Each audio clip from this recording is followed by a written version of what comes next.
Today we're taking the all-new VW Tiguan to the German Autobahn and see what is it made of. How good is the new generation?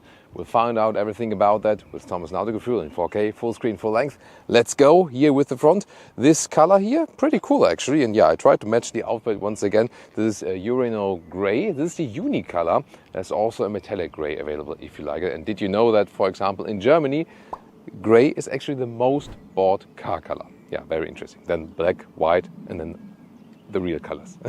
The front here, look at that, the light strip. Now here, outside, then there's a light strip in the middle part to connect it. And this is also the R line, the sportier look. And you can see here, there's this open design, a lot of high gloss black as contrast. We've just been to the car wash and there you can see that, yeah, the rest of the water drops, they tend to gather here in these, yeah, more complex design elements, definitely. But this gives definitely a more sporty look to the Tiguan overall. Wheels from 17 to 20 inch.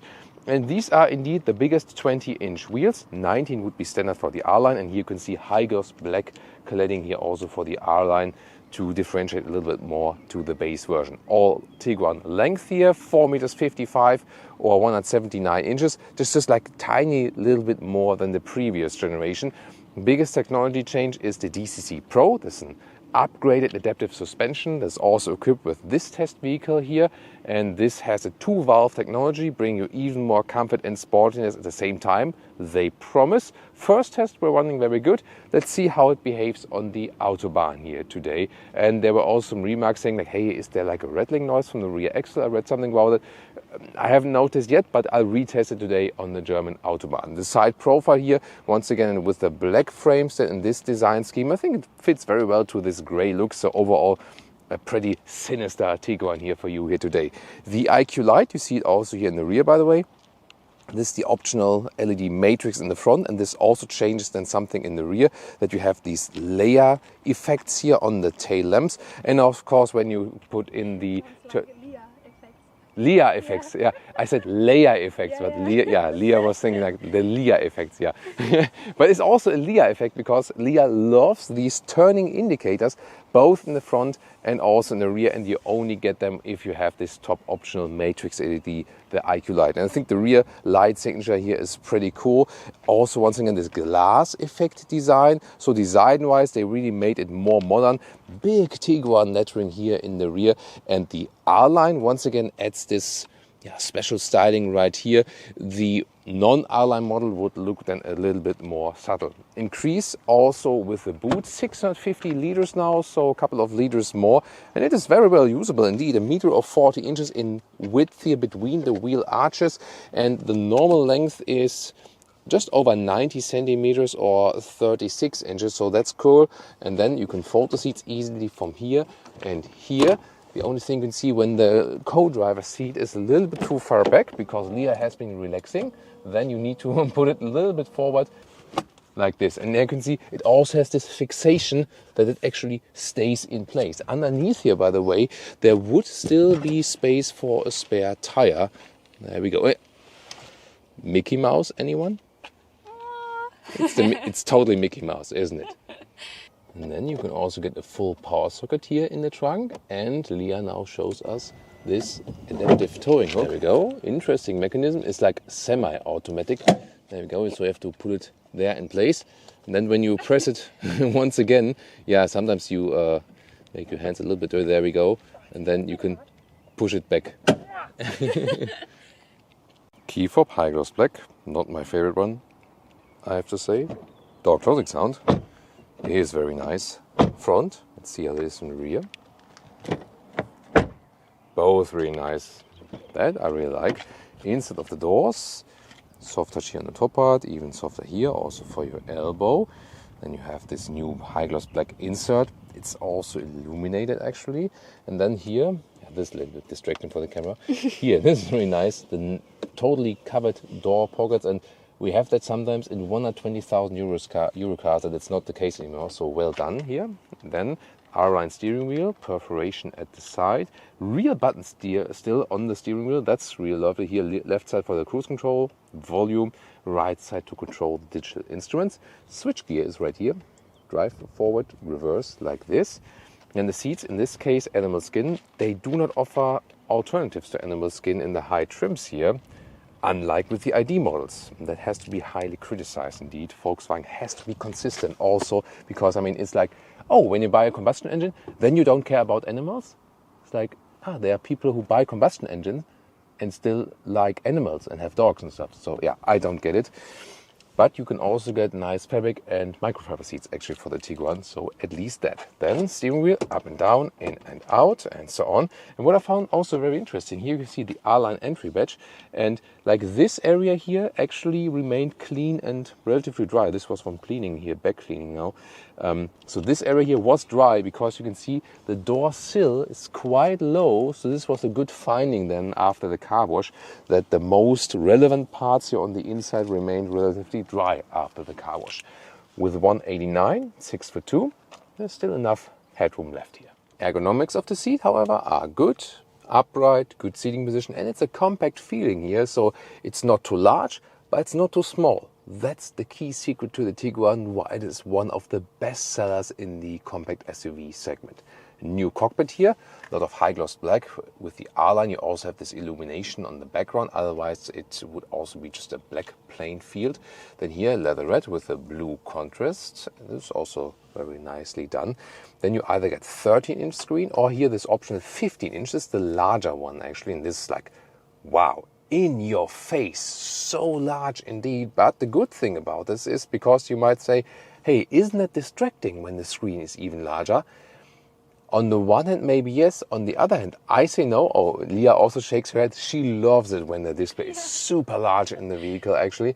Because I found that here, the icons, and for example, here in the Apple CarPlay integration, which also works wirelessly, by the way, and Android Auto as well, the icons are bigger, so you can not miss anything, you know. Also here, when you deactivate the speed warning for the EU theme here, is easily done. You also can click here in the middle, not only here. And they've massively upgraded the software now, so it's quicker now, it's more reliable, and it's larger in the screen. So I'm actually happy with the infotainment system now.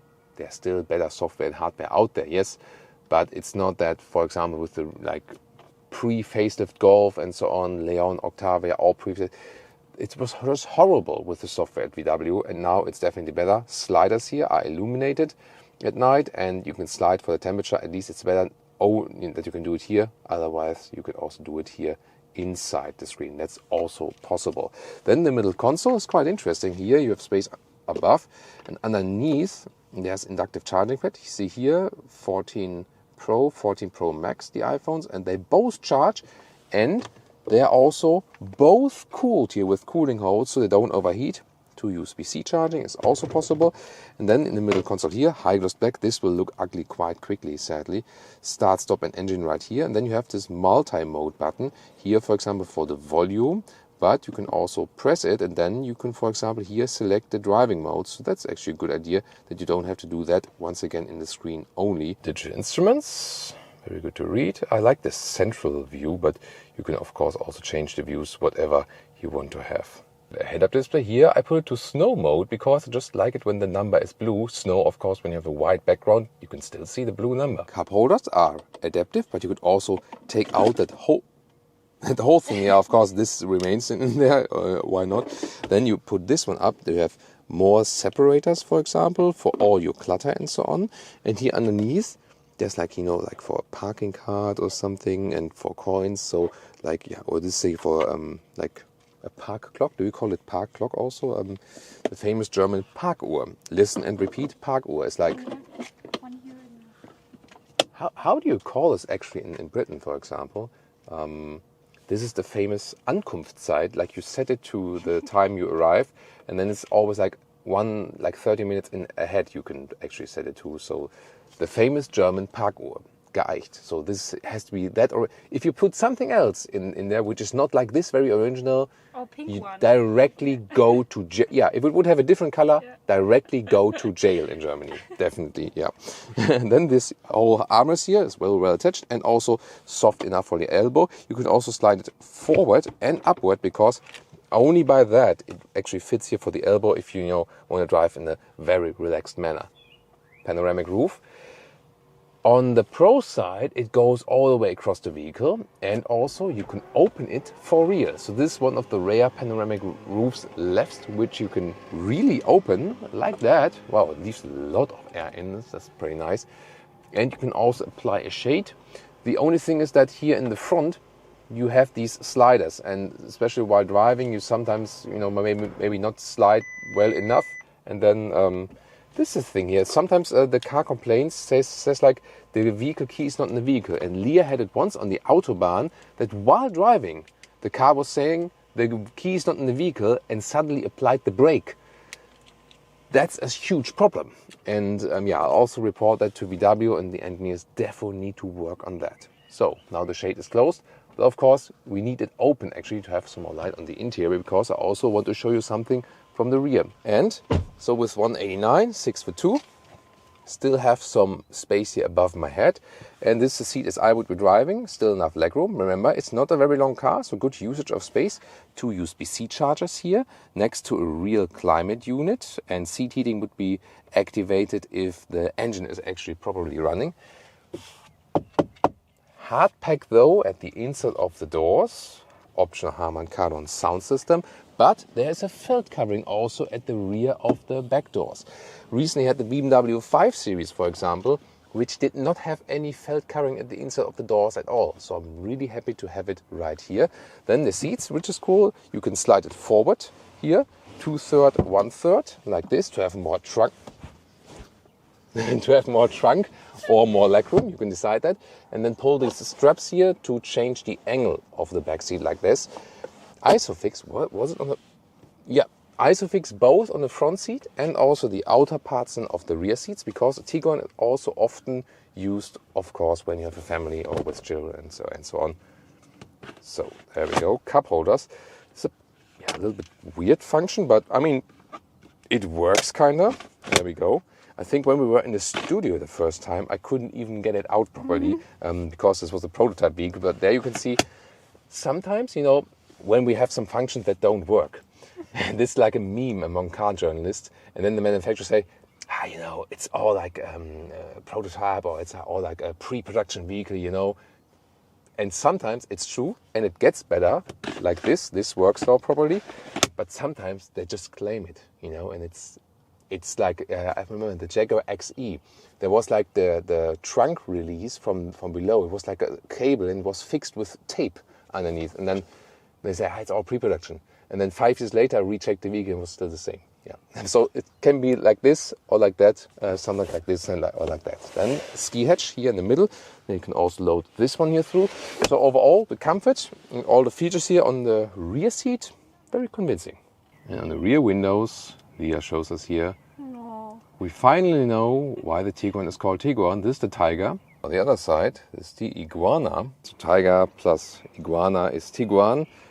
I'm not sure if the vehicle really looks like a tiger or like a Iguana, but you can see from the outside, you can see it only when you hold a hand from the inside, then you can see the shade, but it's better visible from the inside, definitely. Engine lineup.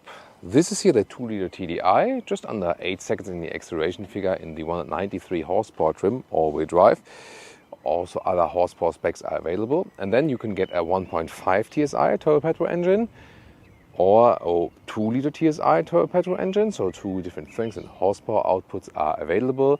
Exact numbers you'll also find in the pinned comment or in the video description. And most important upgrade is the 1.5 TSI plug-in hybrid.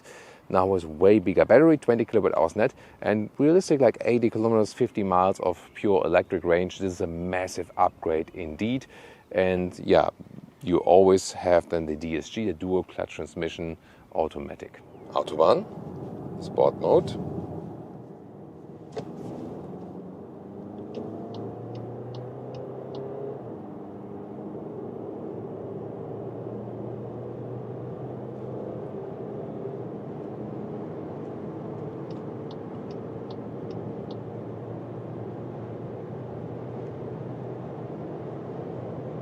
Oh, that's 160 kilometers an hour. So this is here the 2-liter TDI for the all-new Volkswagen Tiguan. 193 horsepower, 7.7 is the acceleration figure, 7.7 seconds to 100 kilometers an hour or 62 miles an hour, and yeah, definitely more than enough. One of the more powerful engines here available for the Tiguan. I mean, it has a certain size, so I would also recommend not to go for a very underpowered engine, because then you're always running it at very high RPM and so on. So this one here is definitely suitable enough. And of course, the big advantage for the diesel is that it has enough power and torque, so especially when you need it here on the Autobahn. At the same time, especially if you use it on the motorway, it has quite a good fuel economy. So we're here long term at 6.5 liters on 100 kilometers. And that is somewhat okay, definitely. I mean, it's an SUV, yes. So recently in the Skoda Octavia, for example, we had the same diesel engine and we could score some 4 liters on 100 kilometers. Yeah, so at some point, this building style, which pushes against the wind, has its costs, but it's way more aerodynamic than before, actually. It's 6.5 liters on 100 kilometers, by the way, is about 45 mpg US, 55 mpg UK, just for comparison. But I think that's overall quite good average. If we're here in the sport mode, by the way, the shifting also goes to sport, so the RPMs are always a little bit higher. And also the DCC changes if you have that option. DCC, the dynamic chassis control, that's the adaptive suspension. I can also show you more about that. First of all, I want to show you, I can select the driving mode in several ways. I can press here this lower button, for example, and then also select it while driving from below. That's good that I don't have to do it in the touchscreen, just depending on what you prefer, because they have also easily put it here in a hotkey down there. So if you're somewhere else in the main menu, you just have to press up here, and then you can more or less easily pick that, because the screen here, especially the bigger one, is now so large that you can easily also pick that in the screen while driving. Is definitely easier than before. And this DCC you can also set to the individual mode. It's not too complicated actually. Here you can, for example, set it all the way to comfort, and then the steering to sport, which is sometimes my favorite, because here in the lower degree angle in the comfort mode, there's not too much reaction from the steering. Overall it's fine, but you can also tune it here to the sport level, and then you have a little bit more feedback in the steering. But still then, here, this is more for running straight. There's not too much feeling here, and then it gets more feeling to the side. And now the guys behind me probably say like, what the hell is this guy doing? So yeah, that's a catch actually a little bit. So that could be a little bit better with the steering, but I'm overall still happy with it. And also this DCC Pro is the new upgraded dynamic chassis control, does a good job. So considering you have 20-inch wheels mounted here, so the biggest wheels that are available, is still a very good comfort. Also when we have these waves here on the motorway, very well evened out, so you don't miss an air suspension for that. If you want more comfort, stick with smaller wheels, then you can also vary that a little bit. With the 20-inch wheels, we have a somewhat sportier ride. Here, noise insulation at 100 kilometers an hour is, I would say, okay. We do have competitors from the premium brands which are more silent, I would say. If we compare like a BMW X1, for example, I feel that it's more silent here than the VW Tiguan. And I mean, here the price, yeah, you can easily compare it to premium competitors. When we come at the end of the review to our pricing section, you might be surprised what you meanwhile have to pay for a VW Tiguan. So as we talk about like the sporty features, let's do a lane change, and it's always good to do that, of course. And here when you have the sporty DCC mode to compare, for example. And also the taxi driver behind me is probably getting nervous and wants to drive 2 meters in front of me. So to the right, I see here it doesn't shake up at all. Really nice. We go back. Yeah, that's actually very decent. So, and if you go to the more comfortable mode here, you do feel it actually also in the lane changes. But the good thing about the DCC is it always rules in this certain spectrum. So, thank you, Leah. Not sure what was like this. What did it say? Like always pay attention or something? Or, yeah, I don't know. I mean, these things are always, I feel, more distracting than they would add to safety or something. So, yeah, back to the DCC. So even if you have it in the most comfortable setting, it rules between comfort and sportiness in a certain spectrum. And even if you're in a sporty setting, it also rules between comfort and sportiness. It's just a different preset, and both will be fine while driving. So if you ask me between the difference of the previous generation and this generation, this time here with the German Autobahn focus, initial review was more like rural driving in France. It was in southern France, indeed. Thank you. Yeah, it was in southern France. No, it was in southern France, I think. Yeah, sometimes we get mixed with with so many driving reviews, definitely. So this time here, as we have it in Germany, wanted to pay more attention to the German Autobahn, German motorway, and this also one of the things you feel. It has always been a very nice compact SUV, definitely. But this one here, in this new generation, feels even more refined, I would say. Please pay attention to the road. But maybe because I'm sometimes looking at the camera or something at you guys, maybe that's it or something. The view of the DCC is always nice to see for sure. So so I'm really happy with the motorway driving. The only thing I noticed, because we drove the Passat and the Tiguan the very same day, is that the new Passat is even better. And that's always the discussion between SUV and dirtbag SUV or estate and something. And in that case you have to say like the low building style has even more advantages for comfort. But for an SUV here, good in comfort. Gonna go for another acceleration right here. Really nice. The diesel also has power reserves if you're already at speed. And there we go. Now the wind noise is picking up, but for that speed it's still somewhat okay. Not the best in the noise insulation, but still good. Also has this, special insulation pack here, high trim level. That was almost 190 kilometers an hour. And also good feeling for the brake overall, I think. And the good thing about the diesel is here, when you are at higher speeds, then the consumption is not so much higher than at lower speeds. More in the city maybe you get the problem, whereas the petrol engine, especially if you go for a smaller one, will exceed the consumption figures even more, especially at higher speeds. Then that's the thing. Here, by the way, when we are at higher speeds, do a lane change in comfort mode, it's still okay. It doesn't shake up too much. Now the taxi driver, we let him overtake. Now he's getting more angry. So there we go. Overall, a very nice feeling here in the Tiguan. Gives you also a safe, compact feeling.